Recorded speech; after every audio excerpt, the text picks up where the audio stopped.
Malayalam big boss season 7 ലൈവിൽ ഇപ്പോൾ നടന്നുകൊണ്ടിരിക്കുന്നത്. അങ്ങനെ ബിഗ് ബോസ് എല്ലാവരോടും ലിവിംഗ് റൂമിൽ വന്നിരിക്കാൻ പറയാണ്. പക്ഷേ അനുമോൾ മാത്രം എത്തിയില്ല.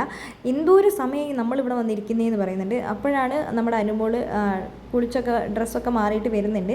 ആ സമയത്ത് അനുമോൾ വന്നിരിക്കുമ്പോൾ അക്ബർ പറയുന്നുണ്ട്, എന്തോ ഒരു നേരമായി, ബിഗ് ബോസ് വല്ലയിടത്തൊക്കെ പോയിട്ടുണ്ടാവും, എത്ര സമയമാണെന്ന്. അപ്പോൾ ജിഷൻ എടുത്ത വാക്കി തന്നെ പറയുന്നുണ്ട്, അനുമോൾ നമുക്ക് വേണ്ടി ഫുഡ് ഉണ്ടാക്കി, അവൾ പല്ല് പോലും തേക്കാതെയാണ് അവിടെ ഇരുന്ന് ഫുഡ് ഉണ്ടാക്കി നമുക്ക് കറക്റ്റ് സമയത്ത് തന്നേന്ന് പറയുന്നുണ്ട്.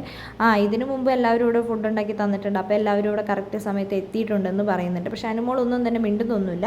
കറക്റ്റ് സമയത്ത് തന്നെ ബിഗ് ബോസ് എല്ലാവരോടും നോമിനേഷൻ ടാസ്ക് തുടങ്ങാൻ വേണ്ടി പറയുന്നുണ്ട്. എന്താണെങ്കിലും അനുമോൾക്ക് കട്ട സപ്പോർട്ടായിട്ട് കറക്റ്റ് സമയത്ത് തന്നെ ബിഗ് ബോസ് എല്ലാ ഉത്തരങ്ങളും പറയുന്നുണ്ട്.